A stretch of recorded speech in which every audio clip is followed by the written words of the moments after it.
Welcome to Combative Wing Chun, where we train, test, and adapt. Is Wing Chun dead? Does Wing Chun suck?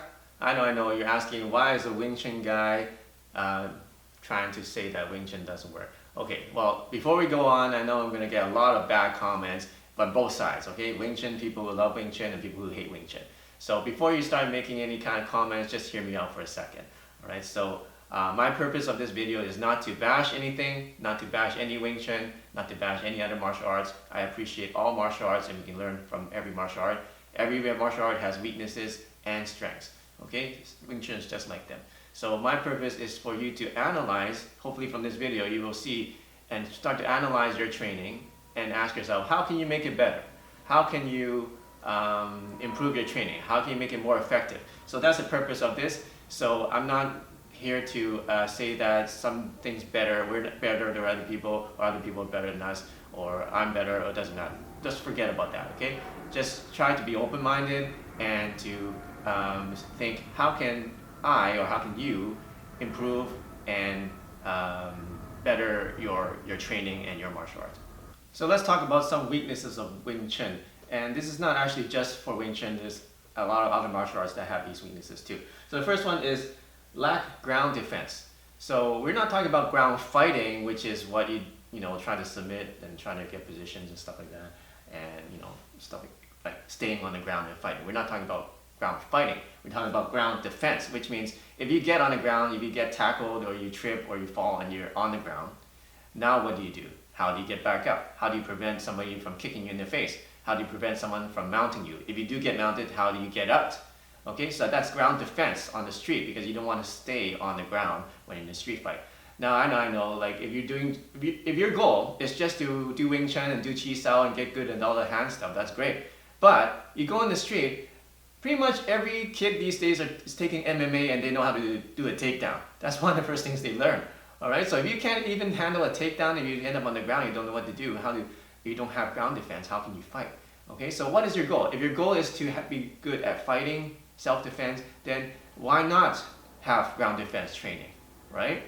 But if your goal is just to learn Wing Chun and just to do the hand stuff, then fine, just do that, okay? But I'm just saying, because we're combative Wing Chun, we want to learn in this school how to fight combatively using Wing Chun techniques.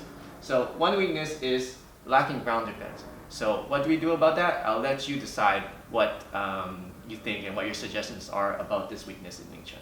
The second weakness that I've seen in Wing Chun training is the lack of footwork. Now there is footwork in Wing Chun, but there's not enough emphasis on it.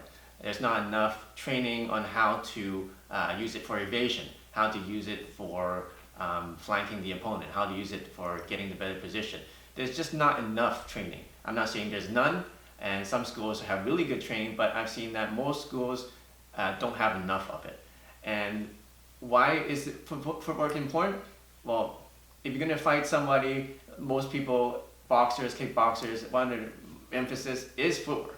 Because without footwork, you're not going to be able to deliver strikes with power, and you're not going to be able to evade, and there's a lot of things you won't be able to do. A lot of times, people that have poor footwork, they end up just tripping on themselves when they start sparring, or they're or in the worst situation, you're in a real fight, you just trip on yourself. All right, so lack of emphasis on footwork. There is footwork in Wing Chun, okay, don't get me wrong, but there's not enough training, not enough drills to improve the footwork. Okay, so that is one of the weaknesses I see. So tell me what you think about it, tell me what you think the solution would be, and let's move on. Here's the third weakness that I've seen in Wing Chun is training methods. Now, I've trained lots of different kinds of martial arts in different schools. I've trained Wing Chun, Tai Chi, Jeet Kune Do, Mantis, Kung Fu, Chinese traditional Kung Fu, Brazilian Jiu-Jitsu, and I've trained military combatives with people from the military, people who are from US Special Forces, people from SWAT team, people from Army, police officers. I've trained in the same school as them, and sometimes I've trained with them for 14 days straight. So I have an experience with what it means to know realities of self-defense techniques. So what's missing in a lot of Wing Chun is that a lot of the techniques are not really applicable in self-defense situations. And also, a lot of the techniques that Wing Chun people are using are only working against other Wing Chun people in their class. So something's missing, isn't it? How come when a lot of Wing Chun people start fighting other people from other styles, a lot of the stuff doesn't work? So something's missing. What is that? Is it that they don't have enough experience with sparring with people from other styles other than from their own class? Do they don't have enough testing to see if their stuff works under pressure, under reality situations? So those are some things that I've seen. So tell me what you think about that. Tell me what you think some of these solutions could be for this weakness. All right, I know what you're thinking. We talked about some weaknesses, but what about some strengths, right? So I need to be fair. Let me talk about some strengths of Wing Chun. Now, in a lot of Wing Chun schools, you will learn tactile sensitivity, which is really awesome because once you get to touch and feel the energy with your arms, then you don't need to see with your eyes. You can feel what's happening by closing your eyes, and a lot of people are really good at this. They can blindfold themselves and do Qi Coil, and they can fight even without looking. So that is one of the strengths of Wing Chun that I haven't seen matched by any other martial arts. Okay, the next one is it's very economical. It has economy of motion. You're using very small movements to save energy, and you want to go from point A to point B in the shortest time possible, which is a really, really good concept in Wing Chun. So you save time and you fight faster and more effectively and efficiently than the other person. Okay, so that's a really good strength in Wing Chun. The third really good strength is forward intent. In Wing Chun, a lot of the techniques work really well when you just go in there. There's a situation, you just go and charge in, and you use that forward energy to overwhelm your attacker.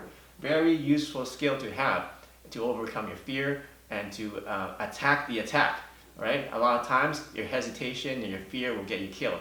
So this training, the forward intent and forward pressure, will help you win a lot of fights just by itself, and is a really good good philosophy to have in life too, is to attack your problems and attack whatever's attacking you.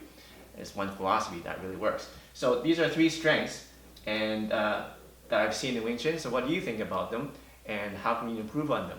So I've shared with you some weaknesses and some strengths in Wing Chun, and some of these you may find in other martial arts. Like I said, this video is not to disrespect any school or disrespect anybody's training methods. These are things just I've personally seen are evident in a lot of Wing Chun training. So I hope that this helps you.